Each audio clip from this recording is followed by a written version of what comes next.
എന്റെ പൊന്നടി ഈ മാസം ഒന്ന് പറഞ്ഞു വിടാൻ പറ്റുന്ന പാടെന്നാ ഒരു രക്ഷയില്ല കേട്ടോ. അതെ സുഭാഷ്, എന്നാ ചൂടാന്ന് പറഞ്ഞോണ്ടാ ഇന്നലെയൊക്കെ 40 ഡിഗ്രി അടിച്ചത്. ചൂടോ?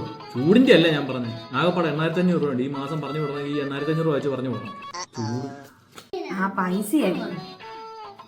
ഞാൻ ആ സ്കൂട്ടർ ഒന്ന് മേടിച്ചിട്ടുണ്ട് കേട്ടോ. അത് ശരിയാക്കി വെച്ചേക്കാൻ ആരും ഇല്ലേ? നമ്മുടെ വീടാ അച്ഛേ. നമ്മളിപ്പോ 28 വീട്ടിൽ നിന്ന് കണ്ടാച്ച് ഇങ്ങോട്ട് പിരിഞ്ഞതേ ഉള്ളല്ലോ. ആ 28 വെച്ച് ഇപ്പൊ നമ്മള് കണ്ടായിരുന്നല്ലോ, അച്ഛനെ കണ്ടായിരുന്നേ.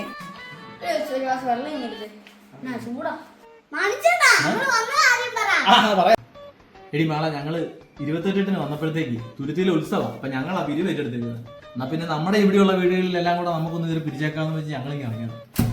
അപ്പൊ എന്നാന്ന് വെച്ചാടാ സന്തോഷേ, 2000 രൂപ എഴുതി 2000 കൂപ്പൺ എഴുതി കൊടുക്കും. 2 കൂപ്പണല്ലോ, 1000-നും 2000-നും കൂപ്പൺ. അപ്പൊ നമുക്ക് നിങ്ങളെപ്പോലുള്ളവർക്ക് മാത്രമേ 2000 കൂപ്പൺ നമ്മൾ കൊടുക്കുന്നുള്ളൂ. ഇത് വെച്ചാൽ എന്റെ പൈസയൊന്നും ഇരിപ്പില്ല.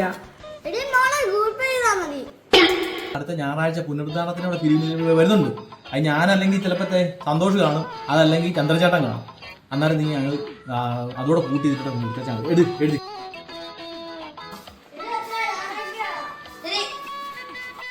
A few moments later. കൊച്ചമ്മച്ചി എന്നെ കണ്ണിന് ശിവരത്തിന് ഓപ്പറേഷൻ ആയി. എന്റെ ചെറുക്കനെ UK കൊണ്ടുവന്നതാ. വെയിൽ വരുമ്പോ അമ്മച്ചി വെക്കാൻ പറഞ്ഞു തന്നു. ഞങ്ങള് പിരിവിന് വന്നതായിരുന്നേ. ആണോ? ഇന്റെ പൊന്നുമാനെ കയറി വേടാ. പിരിവിന് വന്നായിരുന്നു. ഏതമ്പലത്തിലാടാ ഇങ്ങോട്ട് ബിജുടാ എഴുതി. അമ്മച്ചി 2000 എഴുതുവാണേ കേട്ടോ. അമ്പലത്തിലെ കാര്യമല്ലേടാ മാന, എഴുതിക്കും. 2000 ആണ്, 2000 അങ്ങോട്ട് എഴുതി.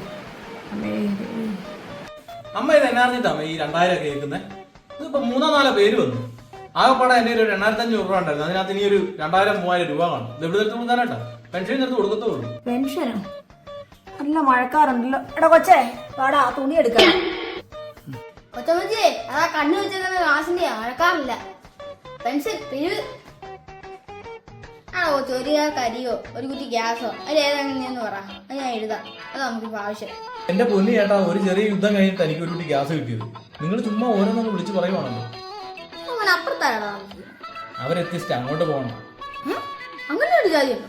എന്റെ പൊന്നി ചേട്ടാ, ചേട്ടനോട് ഉൾപ്പെടെ ഇന്ന് 7ാമത്തെ ആളവിടെ ഉത്സവത്തിന് വരുന്നു. ചേട്ടാ, ഈ അടുത്തുള്ളതൊക്കെയാണ് നമുക്ക് മനസ്സിലാവും. ഇത് ചേട്ടനൊക്കെ എവിടുന്ന് വരുന്ന?